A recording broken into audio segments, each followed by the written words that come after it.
Hopefully you can see me. Hi, Michelle. We're going to start in a few minutes time. We'll just wait for everybody to get here, and then you can all see us. I'll just double check the stream is going. Yeah, the stream is up and running. So welcome everybody. Please let me know that you're watching in the chat. If you've got questions as we go through tonight's session, please do put them in the chat. How many people here are from Oxfordshire? Please put that in the chat. That'd be good to know who's here from Oxfordshire. Tonight's session is totally free and it's funded by the Oxfordshire Local Enterprise Partnership. They're funded by the government bodies and all that kind of stuff. Hi, Dan. Hi, Michelle. And so tonight's session, there's no sales pitch or anything like that. It's a training session to help you. And we're going to be looking at a few different things. So they'll be all together and we'll do some interactive sessions as well. So hi, Helena.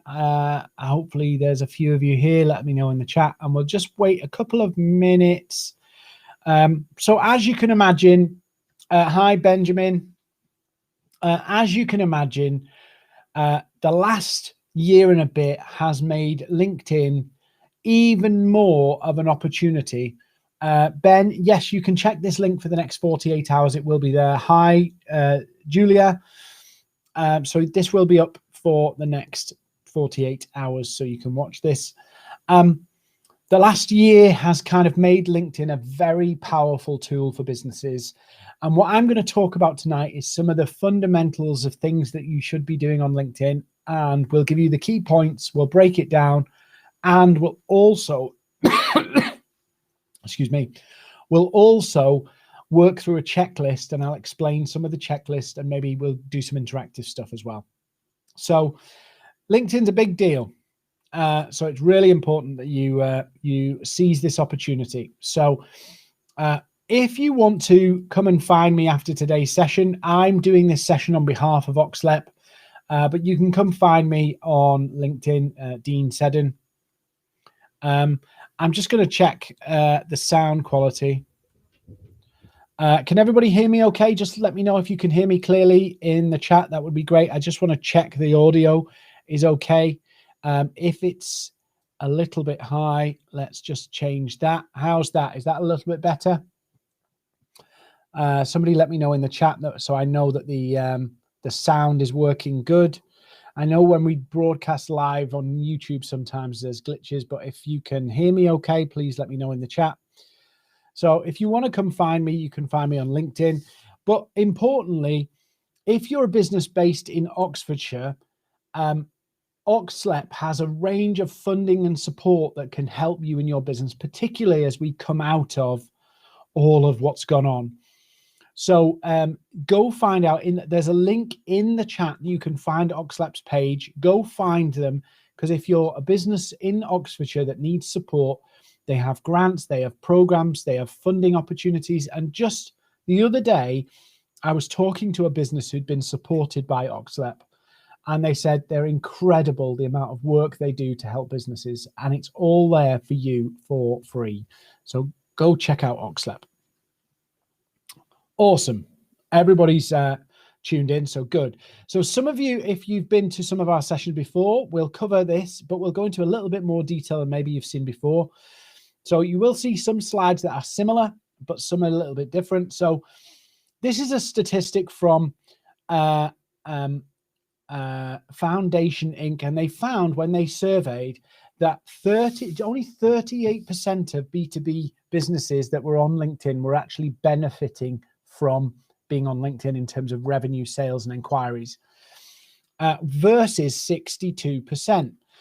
And so one of the things that I do, besides doing these sessions for Oxlep, is help people understand how to become part of that 38%. And particularly now, sales has gone digital and new business development's gone more digital. It's probably going to stay that way quite a bit. So now's a good time to really master this and really own this so that you can benefit your own business. So what is going on LinkedIn? So the majority of people using LinkedIn are either researching, finding people and seeing who it is, because LinkedIn is the biggest B2B business database on earth, and it's the most accurate database on earth, or they're sending cold messages or spammy messages, long-winded stuff, buy my stuff, really annoying stuff. And really, when you think about it, what are you trying to do on LinkedIn? What are you trying to achieve on LinkedIn? Well, you want to achieve awareness. People know your business's name, know who you are. Remember, people buy into people, and maybe I'll explain the difference between a company page and a personal profile a little bit later, and why your personal profile is a better asset for your company than your company page. Maybe we'll do some little demos as well. But when you're thinking about your goal on LinkedIn, it's not to blast people with information. It's actually to have more conversation. And where people go wrong is they think that they have to transmit a lot of information, when actually they have to create curiosity or use curiosity to create conversation. So if you've been doing the information stuff, you need to change what you're doing and start using curiosity to create conversations, because that's what matters. At the end of the day, your customers, your clients will need to talk to you. They'll need to have a conversation with you, a Zoom meeting or whatever kind of meeting you do, phone call. And then you'll put a proposal or a quote, and then they will say, yes, we'll do it. And you're into business and you've got your client.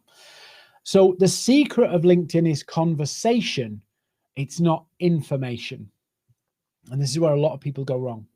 And that's why you see people blasting out messages about how good they are at this and buy my stuff and buy my stuff messages all the time. So this is our method of how we use LinkedIn. It's really, really simple. So the first thing you're going to do, and do take notes. If you message me on LinkedIn and you want a copy of the slides, please drop me a line, connect with me on LinkedIn and say, Dean, can I have a copy of the Oxlab slides? And we'll happily share them with you, because we're going to go through a lot of stuff tonight and there's too much to put on the slides. But I can give you a copy and the recording if you want it. So the first thing you have to understand is the positioning. When you're on LinkedIn, what are you trying to achieve? So you're trying to achieve a conversation with a prospect. So they have to be curious about what you can offer them.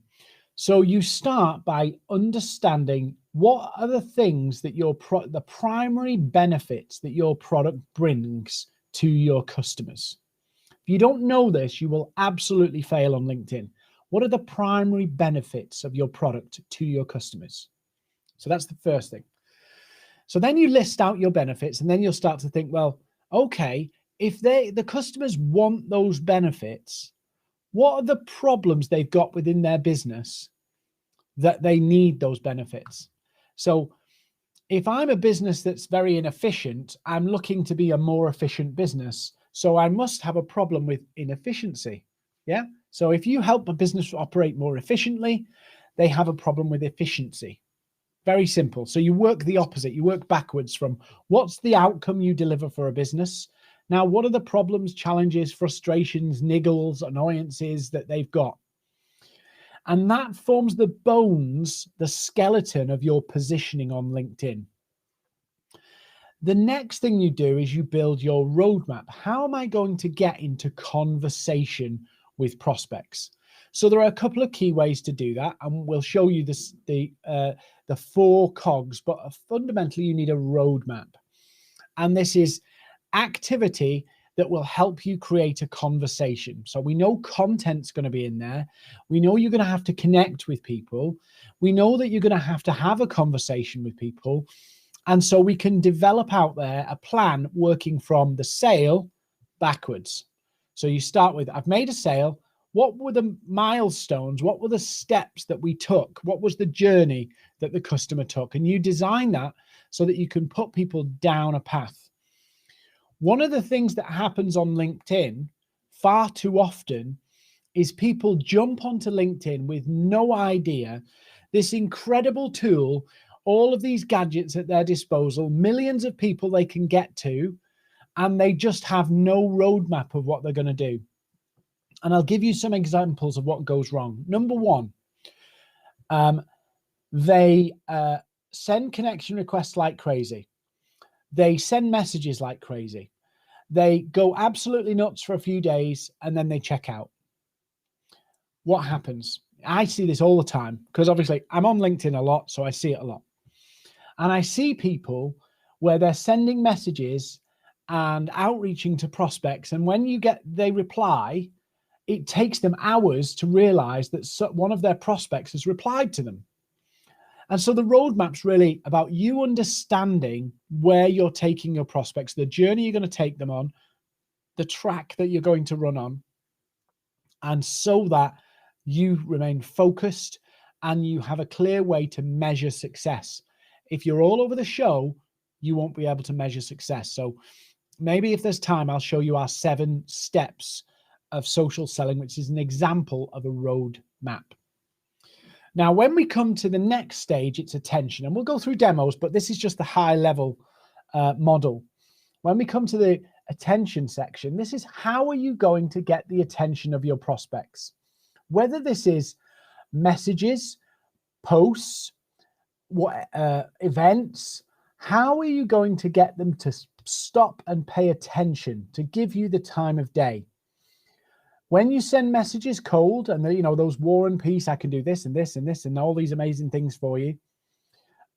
When you send them, you have to get people to even see it. That's the first thing. How do you get people to take up and notice you and give you some time, whether it be on your message, whether it be to your post? You need to get their time. And so that's really important when you think about it. And we'll look at that in the content section in a bit. Then we've got the intent. Now, this is probably the most difficult one to explain in a webinar because it's an hour session in and of itself. But let's say, for an example, I gather a crowd. So I've got the attention of my prospects. Now what I want to do in any given scenario, there's just a fraction of your market. We have a graph on this, and it's something like about 3% of your actual market will buy and are active buyers right now. And the rest of people are browsing or doing other things. So what you're trying to do is effectively, well, now you've got the attention, find the people who have the intent. In other words, get the people who really need what you've got to offer. Do you remember that positioning section earlier where we said, what are the benefits and what are the scenarios that the companies are having that need your benefit? And write those down and map those out. Because you use those things, the pains, the frustrations, the disappointments, the annoyances, the consequences of what's been going on in their business, you use them to get attention, and then you create a plan as part of your roadmap to get those people to show you their cards. In other words, to show you that they really resonate with that message, that problem, that challenge, and that they want that benefit, that outcome, that result. So that's the intent. And then finally, it's the bit that we all want. It's the bit we all get excited about. It's the bit we want to forget everything else and just go to this bit. It's the results. Now, if you look on my LinkedIn this afternoon, I got a message from somebody who had been struggling to get people to reply to him on LinkedIn. And he sent me a message. I blurred out the name because I didn't want to embarrass the person. But they'd been trying to chase a prospect down for 4 months. They switched to this strategy of positioning, clear roadmap, attention, intent to get the result, and the action of the result, taking action and doing things. And 4 months of ignoring ended that very day. 4 months of being ignored ended that very day. So this is the methodology we use. And then we build this out into actions. And I want to show you the 4 cogs. And then I want to give you an example of a post and how you can put this into action as well. And maybe we'll pull up the 7 steps at the same time. Let me just what I'll do is I'll open up the 7 steps whilst we're here. And then when we're ready, we can put that up. Cool. So the 4 cogs, I'll go over this quickly, but this is a very simple understanding. If you want LinkedIn to work, you have to do these 4 things. You have to do them. Content, engagement, you have to get it and give it. You have to connect with people. If you're not connected, you can't build the relationships that will lead to conversations. And then you actually need to have the conversations. These 4 elements are crucial to your results. They're crucial to your success. So I'll just briefly go into some of them. So content is the biggest driver of profile views. It's the biggest driver of visibility. If you're not posting content on LinkedIn, you are invisible. A week, they say a week's a long time in politics. Well, a week's even longer on social media. And so what a lot of people do is they forget that people forget very quickly. So you could put a post out today, it could go viral, LinkedIn viral, which is not the same as other kinds of viral. You could have 20, 30,000 people view it, and the majority of those people will not even remember that post 5 days later. So you need to understand that a lot of people will forget you very quickly. And so I encourage you 2 things I encourage you to post frequently. Frequently so that you can get your message out. And your message is not buy my stuff. Your message is built off your positioning, which we talked about earlier, about the pains, the challenges, the results, the benefits that you can deliver by your product. If you've watched any of our other Oxlep training, you'll see that we talk about the gap. And the gap is a customer is here at point A, and the customer wants to get to point B. So at point A, point B. They don't care so much about how they get there. They just want to get there within reason. Obviously, they don't want you to break the law and things like that. But that, you know, they want to go from point A to point B. Your product or service is a tool to get from point A to point B. And so your content that you're trying to convince people to buy from you should all revolve around, not every day, you can put things in news and topical and things about you, but it should revolve around helping people go from point A to point B. And so you should be talking about point A, where are they now? What are the scenarios? Lots of different scenarios. And where do they want to be? And this scenario is based on your benefits, the outcomes that you can deliver as part of your product or service. So that's what you should be posting. And I'll show you some examples a little bit later. Are you using hashtags? In fact, why don't we do the examples now? And I'll show you some examples, because this will really bring it, make it more practical for you. So let me just pull my LinkedIn up here. And feel free to drop me a connection request. Hopefully, let me just check you can see it. So I'll show you some posts that I've done. Now, this past week, I'll give you a caveat. I've been quite aggressively posting what I'd class as sales content. I'm not selling so much, but I am actually using my pain points and my benefits and my outcomes, the negatives of not having my service and the positives of having my service, and I'm using them quite a lot in my posts.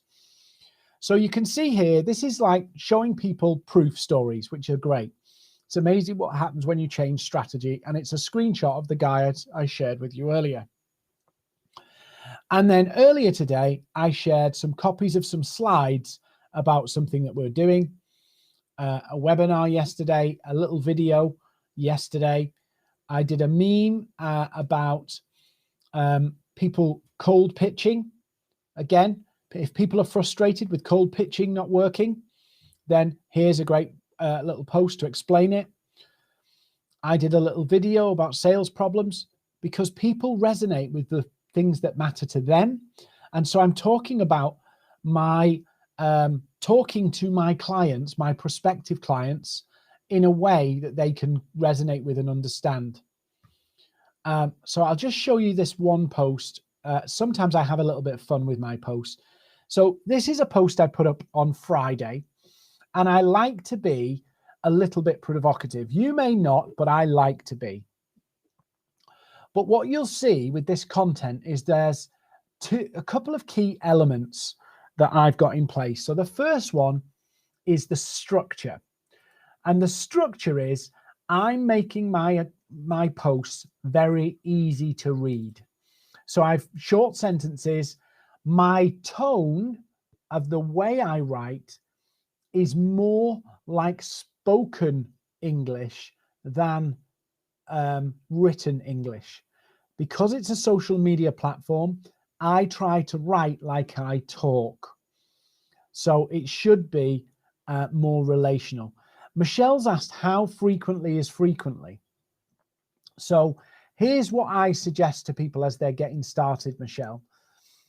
My view is the optimum number of posts to do is 1 per day. And my optimum time is 7 in the morning. Now, why 1 per day? Well, 1 per day is to get the frequency of people seeing you. Remember, a week's a long time in LinkedIn, a week's a long time in social media. So if I'm posting every day, I've got a mix of people seeing me every day. Now, some days I might not know what to post and I might struggle. I might have, writer's block or a mental block on what to post. So them days I try and think, what news stories are going on at the moment that are relevant to my audience? So I will think business owners. And so I might go onto the BBC website or find something on the Independent or the Guardian and share it about business so that I'm keeping my visibility high. And then in between that, we call this the content sandwich. In between that, I'm actually putting my promotional and sales posts. So that's how frequently. Why 7 o'clock? 7 o'clock has always been a good time for LinkedIn, primarily because people wake up and flick on their phone and see what's happened on all their social channels first thing in the morning. So particularly now, people are waking up later. If you're commuting into London or were commuting into London, you'd be on the train. So 7 o'clock's always been a good time from that point of view. But secondary to that, 7 o'clock's been a good time because it gives you a lot of waking hours visibility where your post can get distributed further and further. So that's why I like 7 o'clock. That's why I think it works. I found that that's the best time. And I've been doing this for 5 years and it seems to perform every day. So for me, 7 o'clock is the time. Now, this post here, I talked about structure and I said about hashtags. So on the hashtags, LinkedIn only indexes 3 hashtags, and I'll just show you what I mean. It doesn't mean just use 3 hashtags, but it does mean that there's only 3 that it's actually actively engaging with. So if you look here, I've got business, leadership, and sales. And when we look at the link up top here, look what's in the URL, business, leadership, sales. So it doesn't mean it's only those. Michelle, yes, other time zones. Yeah, absolutely.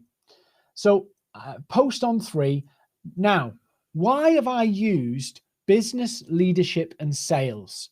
Why have I not used hashtag cold pitching or hashtag social selling or hashtag Maverick, which is our company? Why have I not used those? I've picked hashtags that my customers are likely to be following, not the hashtags of my industry or my competitors. Why is that? So if I use a hashtag, I'm effectively saying to LinkedIn, I want to share this post with anybody who's got an interest in this topic. So hashtag business, hashtag leadership. So I'm always looking for and trying to think of who's following this hashtag. Is it my competitors? Is it irrelevant people? Or is it my potential customers? And so the reason I don't put hashtag LinkedIn training on my post is because why would I want my competitors to see my post? Why would I not want my customers? So I'd encourage you, here's some homework. Go and do some research by searching the hashtags for some good quality hashtags with good followings, 10,000 people plus, that follow hashtags that you believe your customers are following. So if you're doing, let's say you're a marketing agency or a management consultancy, you probably wouldn't put hashtag marketing agency on your post if you're a marketing agency, and you probably wouldn't put hashtag management consultancy on your post if you're a management consultancy. But if you were a marketing agency that your client base was management consultants, the marketing agency would probably use hashtag management consultancy because it wants to put its posts in front of management consultants. If I'm a management consultant to marketing agencies, the management consultancy person or business would use the hashtags marketing agency because we want to put our posts in front of our potential customers, not in front of our competitors or our colleagues. So that's why I've used the 3 hashtags. Now, this post itself, off the back of this post, I got 5 inbound inquiries. And if you look at this post, and maybe you could go to LinkedIn, and maybe I could put the link in the post, in the copy, so you can see it. I'll paste the link. So maybe you can have a look at that a bit later. But this link here, how to search for good hashtags. Maria, what I'll do is in the chat here, I will put a PDF that you can get access to. Again, free of charge. Let me just find it for you. And it's got some good hashtags, but effectively what you do is you search at the top bar and put the hashtags in. I'll just put this link in the chat as well. So you've got that. And that's a link to 100 hashtags that you can find. So you just put into here, I don't know, printing. And that would probably, hashtag printing would probably, if you look through it, it will be predominantly people who work in the printing industry. As you can see, everything's printing, printing, printing, printing, printing. If I go hashtag finance, and it's this simple, everything will be finance. It will all be finance. Yeah, makes sense? Lorna, hashtags in your bio don't make any difference. I wouldn't worry about that. We have got another session, I think, coming up where you can, you will be optimizing your profile. Actually, no, we did it a few weeks ago. So have a look. If you want access to it, we did it for Oxlep. You can find the webinar where you can join it, and it's all about optimizing your profile. So this post here, if you notice, I didn't go on and on and on about buy my stuff, look how amazing we are. It's good to do some of those things, testimonials, case studies, things like that. But this one was also just talking about the problems some of my customers face. Some of them struggle with certain things. And so I laid out the post and said at the end, but if you'd really been social selling, you would have trebled those results, and left it. And people came back to me and said, tell me more. Remember that statement I said earlier when we were looking at our methodology, that if you give information, yeah, it doesn't create conversation. But when you use curiosity, it brings you conversation. So curiosity is what you want, because that's the conversation starter that gets you to where you want to go.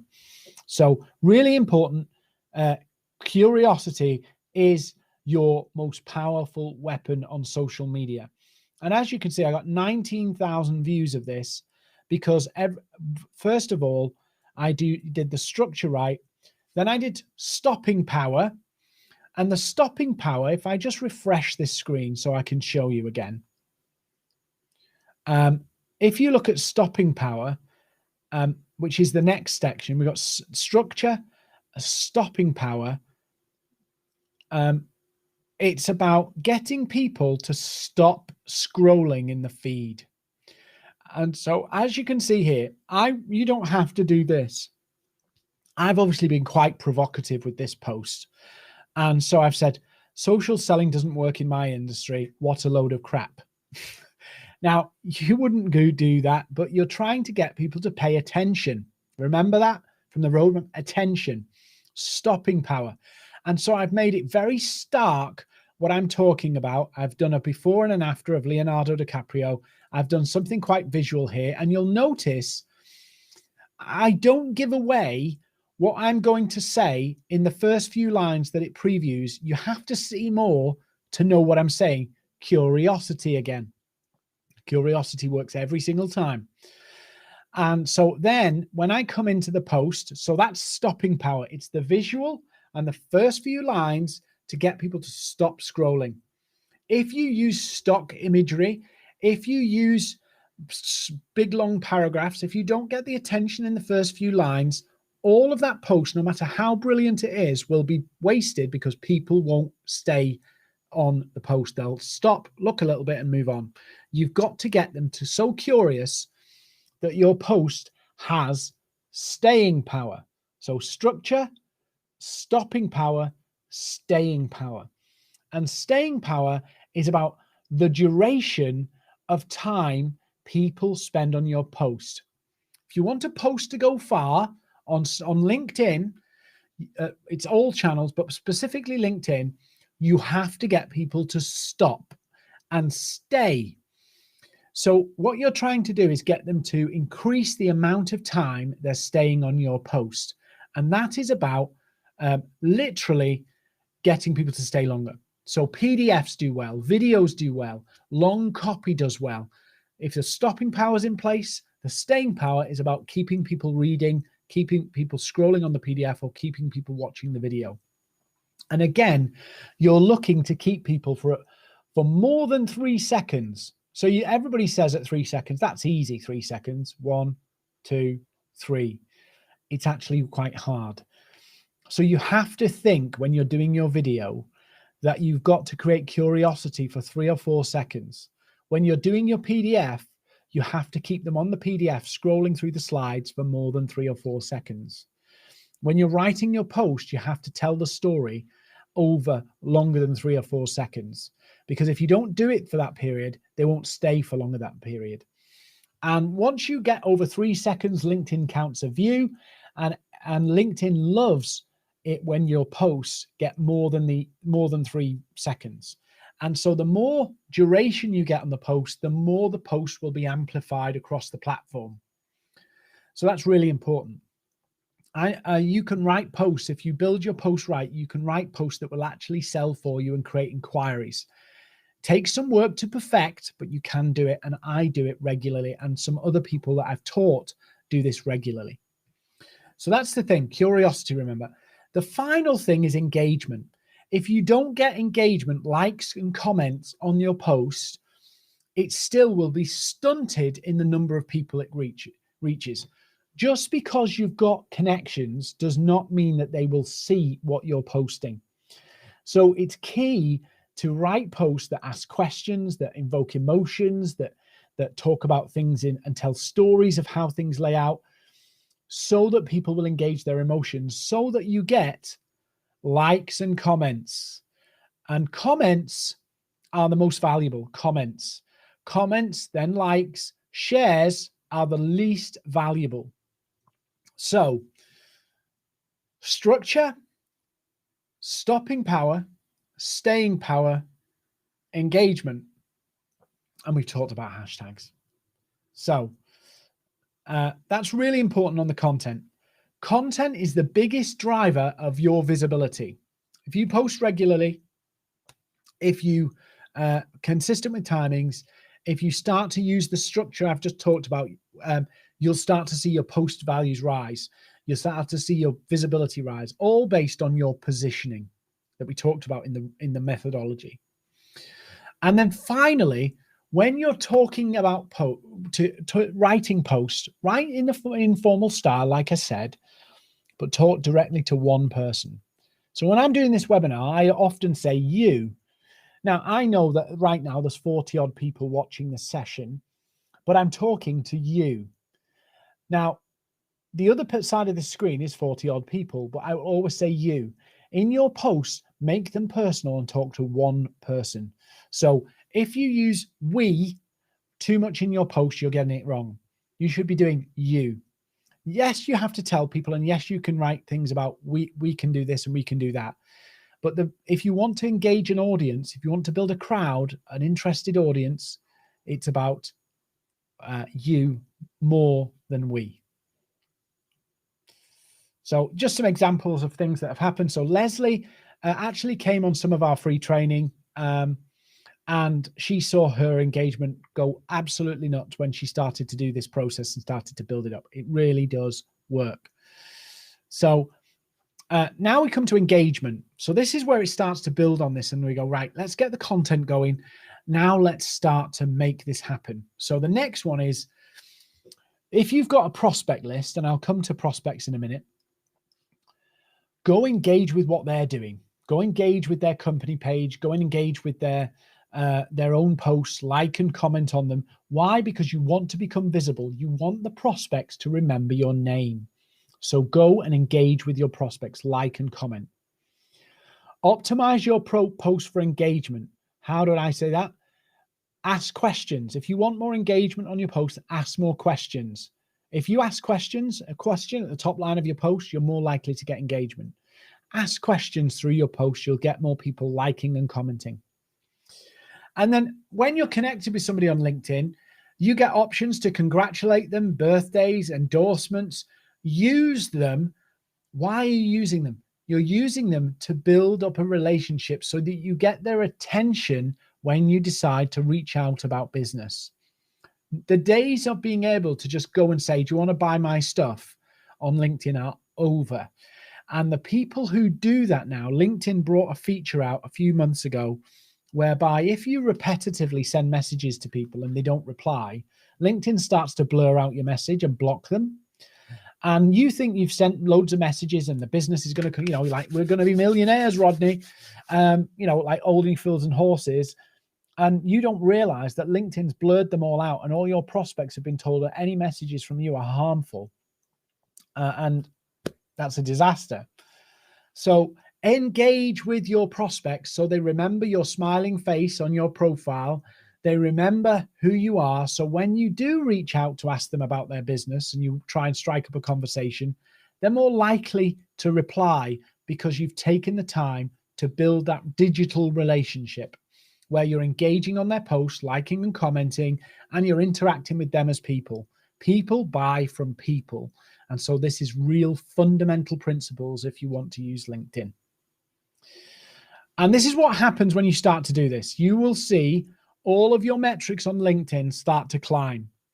Now, you will have good days and bad days, good weeks and bad weeks, but you will see things start to climb.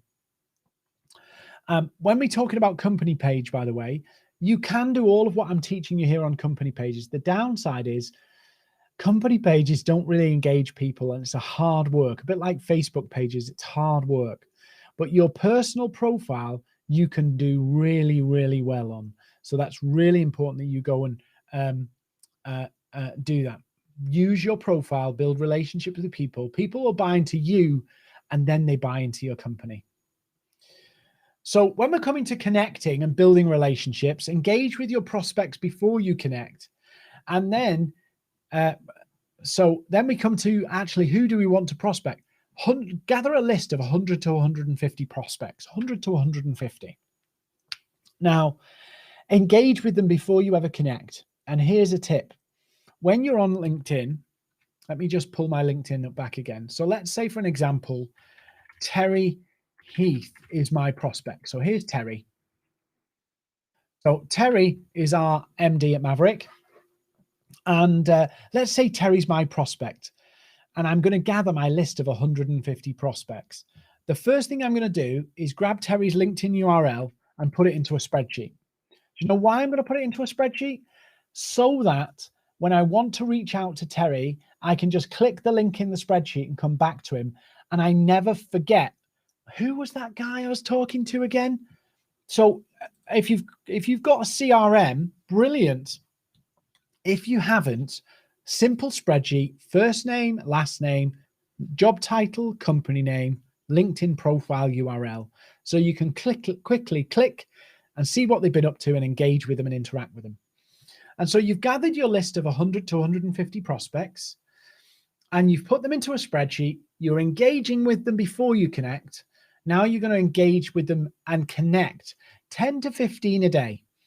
Now, all that engagement you've done beforehand is to aid and make it easier for you to connect so that they feel, actually, this person's been engaging with me. It's worth having the connection.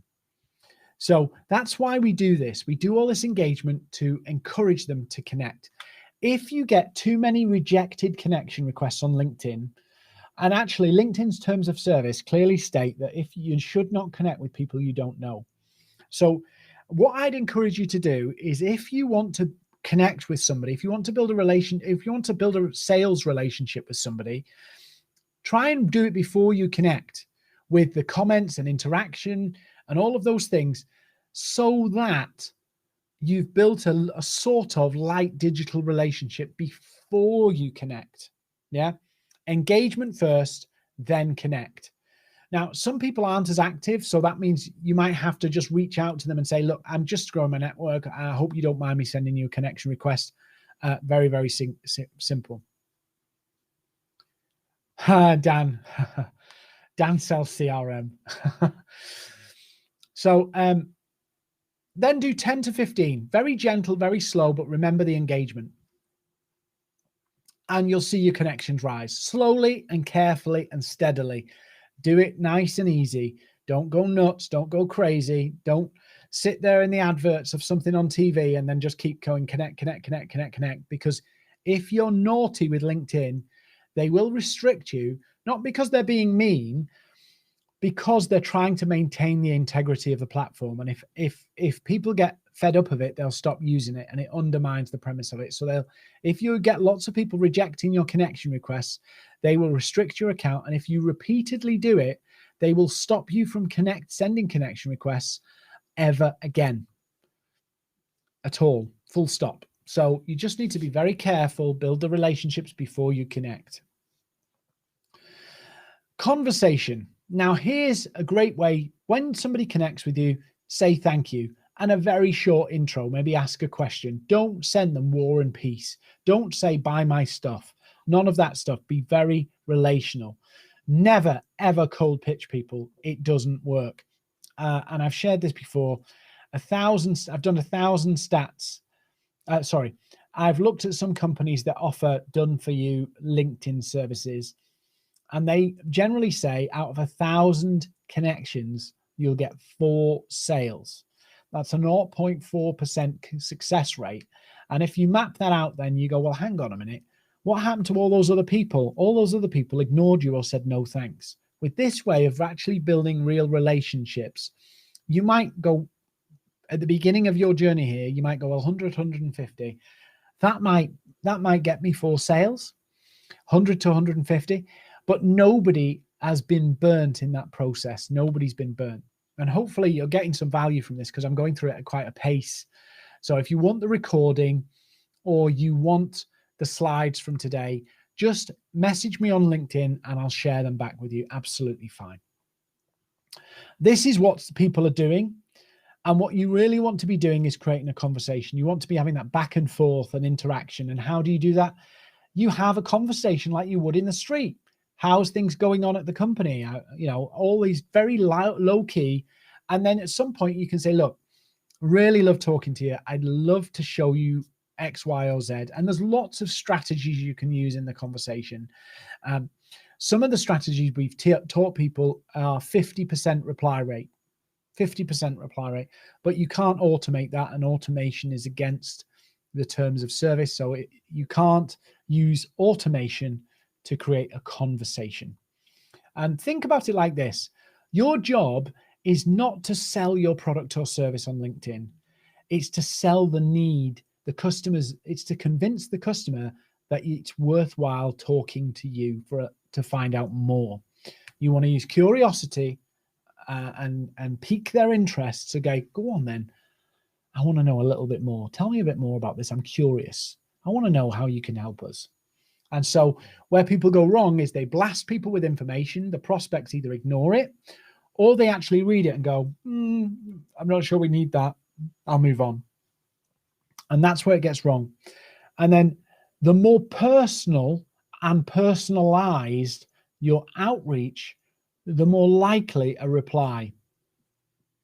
So if you share messages, or you send a message, compliment about something that's going on in their business, maybe you've seen on their website or in the news or on their posts or on their company page, engage with it, talk about it, because then you're making it very personal and you're showing you've taken the effort that very few people are actually doing.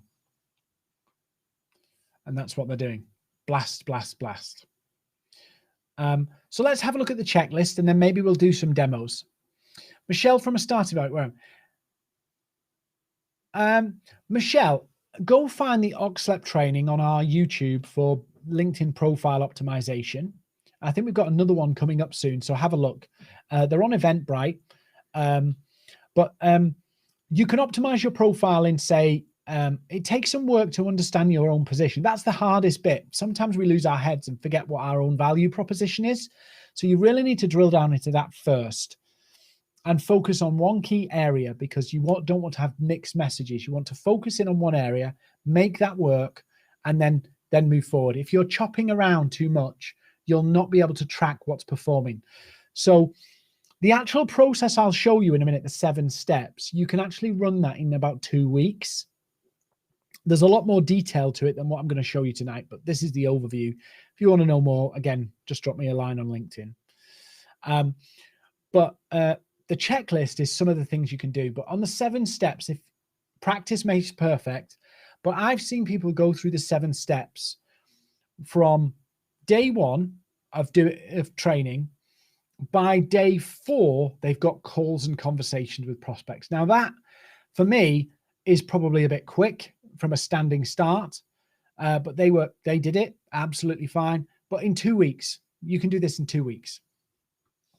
So let's have a look at the checklist, and then I'll show you some examples of things. So define your ideal client. That's your positioning.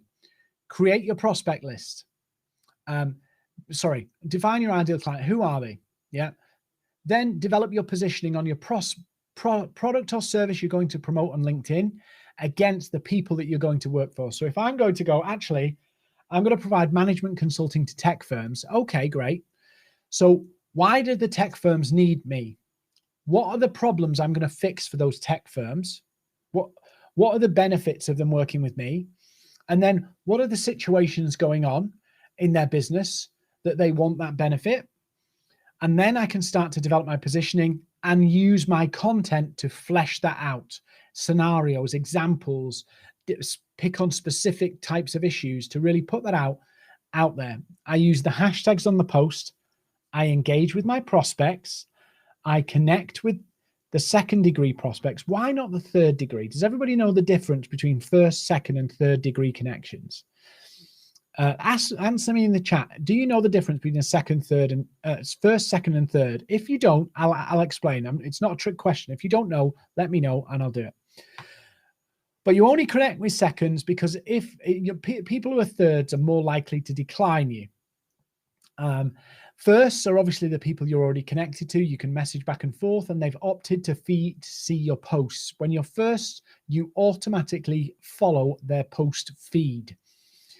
If you're a 2nd, you are not connected, and you can opt to follow the feed of your 2nds. When you're 3rd degree, you have no connections in common, and so it's about following, a bit like Twitter. So 1sts are your friends, 2nds are your friends of friends, and 3rd, you have no friends in common. That's the easiest way of explaining it. Don't send more than 10 to 15 requests per day. Start slow and gentle. Build the relationships before, engage before. Do not cold pitch people, despite your instincts. Some of you, if you've ever worked in sales and cold calling, the eagerness to go in for the kill sometimes is very strong. it's almost an addiction to go in for the kill. The problem is you either win or lose, and more times than not, you lose. If you build the relationship, you will win more. And I've seen the best results I've seen, my personal rate, and I've been doing this for 5 years, is that of every person I reach out to using our strategy, 50% of them will reply to me. I'll get about half of them, so 25% of the people I send a message to on a call, and about 7 out of 10 of them will actually become paying customers. Whereas in the other way of doing LinkedIn, which is actually LinkedIn tell you not to do, and if they find you doing it, you'll be in trouble because it's not good, it's not healthy. You end up getting 4 out of 1,000 sales. So Marina's just asked about the positioning. So, okay, Marina, you've got a product or service, which if you've got lots of them, pick one. Focus on one for now, pick one. You've then got, who am I selling this to? Is it tech companies? Is it CEOs? Is it managing directors? Is it HR departments? Who's the target for that? And then based on the product or service you're selling, the people you want to sell it to, you can say, what are the benefits of my product or service to that group of people? And list them out. In other words, what can my product or service help them do or achieve? What's the result that I give them? And then once you've got those list of results, you can work backwards and go, okay, if they're my selling points, they're the results I can get for people, they're the outcomes, they're the benefits of my service or product. What's the current situations in those businesses that they want that product? So if a tech company it doesn't have a receptionist, let's do a phone answering service. So my product is a phone answering service and I want to sell it to tech companies. I can go, okay, what's the problems that tech companies are having with answering the phones? Well, I know I can reduce the amount of sales calls they're getting through. I can reduce the amount of I can take messages so that they're working on their tech and the developers are not busy answering the phones. I can do this. And then I look to the other side and go, well, what's going wrong at the moment? There's nobody dedicated to answer the phone. Phones are taking too long to be answered. You've got people being bogged down with sales pitches and cold callers. So I can list out all of the problems and flip them around. And then those problems and those outcomes are the things that I use in my content. And then I show people using problems and outcomes. I can fix those with my service. That's why people buy. They buy to get from point A to point B. So don't cold pitch. Keep engaging with prospects. Don't forget them and start conversations. Ask questions. Be ultra personalized. Make sure they see you've gone the extra mile to have a conversation with them. And remember, record your prospects in a CRM or spreadsheet so you don't forget who you're talking to. You don't forget where you're up to with that person, because it's so easy. You start having something and then you two days later, you can't even remember the name. Remember that thing I was saying about LinkedIn? A week's a long time in social media. And so I come across this all the time. And that's why I record every person, because my memory isn't good. I can't remember all the people I speak to on LinkedIn. And so when somebody speaks to me, I can quickly look back and go, I know who this person is. And oddly enough, I did this to somebody today on a call. We had a conversation back in April 2020, and they said, oh, I'll come back to you. And they came back to me a couple of days ago, and I reminded them of the conversation in April. And so it's important that you keep a mental note of where you are so that you're not going to forget. That's really important. Okay, do we have any questions? And would anybody like me to show them anything else on LinkedIn whilst we're here? Because there was something I was going to show you, and hopefully we've got time. Let me pull up my LinkedIn again. So just a couple of things on LinkedIn. Obviously, if you've got the free account, Sales Navigator is the best tool to be able to find your prospects. It's much more targeted. I don't have a lot of time to go in Sales Navigator, but I can literally search for people. And if I go here, for an example, and go, right, I'm looking for second degrees, and I'm looking for them in Oxfordshire. And also, okay, so I'm looking for anybody who's a friend of a friend in Oxfordshire, and the 16,000 people who are friends of my friends. I'm just using friends as an example to make it simpler. Title, okay, they've got to be managing directors. And so now I've got 946 managing directors who are second degree, friends of friends in Oxford. Yeah, but I want them to be in technology. 82. Yeah, but I don't want small companies. I want bigger companies. Okay, I want companies with more than 200 employees.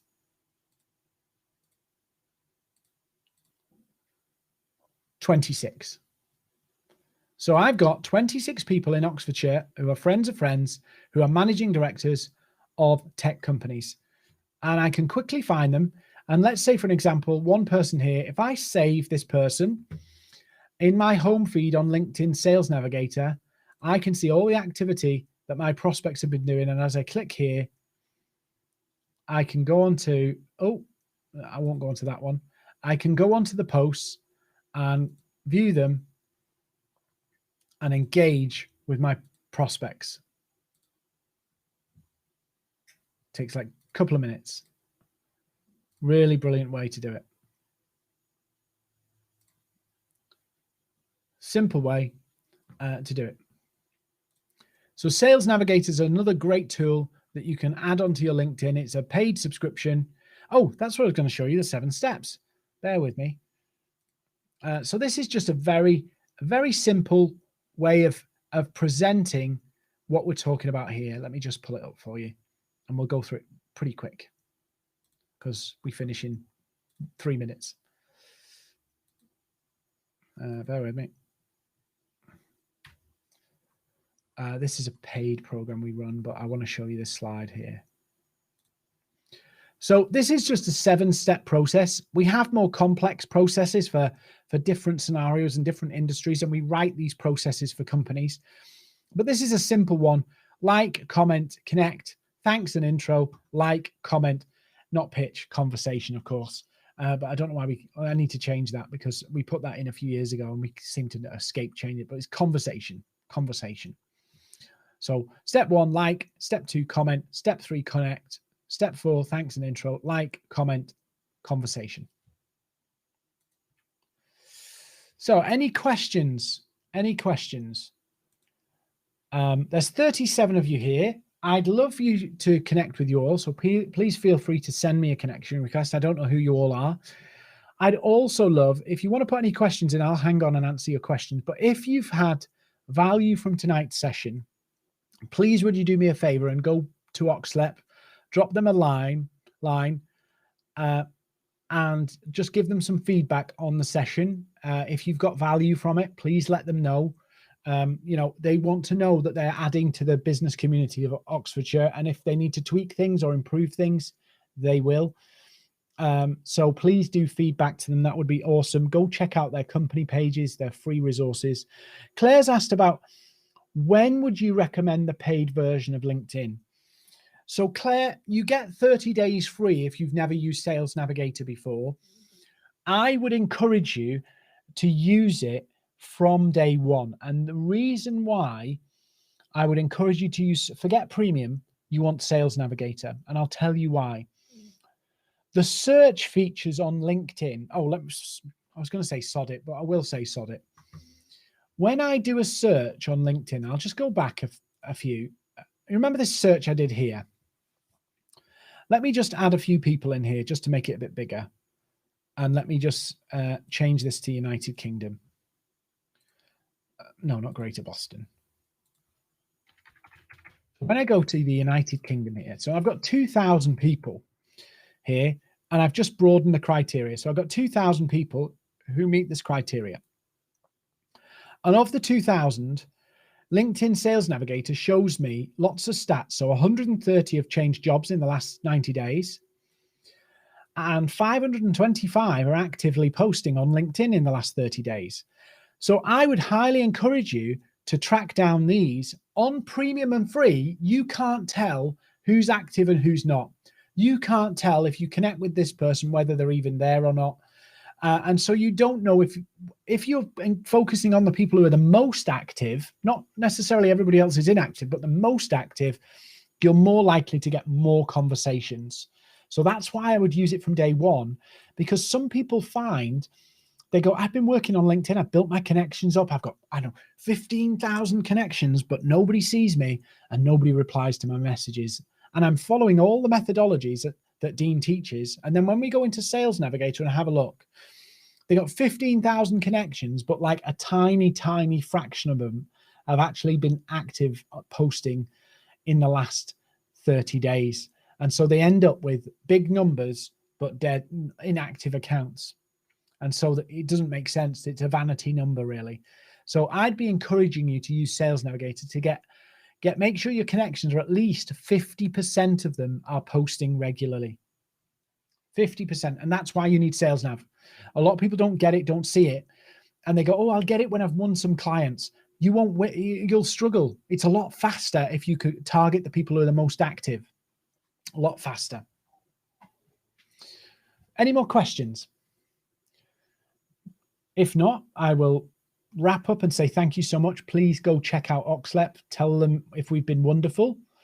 And if we've not been wonderful, tell them some positive ways they could improve it. But go seriously. I'm a business owner. I know how tough this has been. The local enterprise partnership, Oxlep, has got all sorts of resources. And I genuinely mean that. They've got tons of resources that can help you, whether it be signposting services. I know they're going to be running a peer networks program where they get industry experts working alongside you to solve some of the problems in your business. That's coming up soon. So do go and check them out. Find the company page, give them some support, drop them an email and say, thank you for the session. And how can you help me? They'd love to hear from you. They'd love to help you in your business as we exit all of this stuff that we've been under for the last year. Thank you so much for watching. Come find me on LinkedIn, check out the next events, and go implement, go make this happen in your business. If you want the slides, you want the links, anything like that, come message me on LinkedIn. Happy to help you out. Thanks for what. Oh, Michelle's asked one last question. What should be a conversion rate on activity? So Michelle, I gave you mine. So there's a few different metrics. So the first one is, long question here. So first one is, what's the conversion rate of the whole process? That's a hard one to answer because there's a few chinks in there. So if you grow your network and prospect with active prospects, with a bit of practice, you'll get to somewhere between a 25% and 50% conversation rate. That then, I get roughly half of those. So between 25% of everybody I outreach and 12.5%, I get onto a call and I close about 70% of the calls. Somebody needs to do the maths about that, Michelle, there. So, yeah. So if I'm outreaching to, let's do my optimum figures for ease because I'm giving you variables. My optimum is 50% of the people I outreach to, I get a reply. Of those replies, half of them I get onto calls. Of the calls, I get 7 out of 10 in sales. So let's put a number on it. Start with 100 at the end, one end. That becomes 50. That becomes 25, which becomes, maths, 17 sales, roughly. So that's a 17%. At my optimum, my peak that I've done is 17% conversion rate. Ooh, maths on the fly. Thank you so much for watching. I'm going to disappear now. Come find me on LinkedIn. If I can be of help, you know where I am. Go check out Oxlep. Thanks for watching and see you on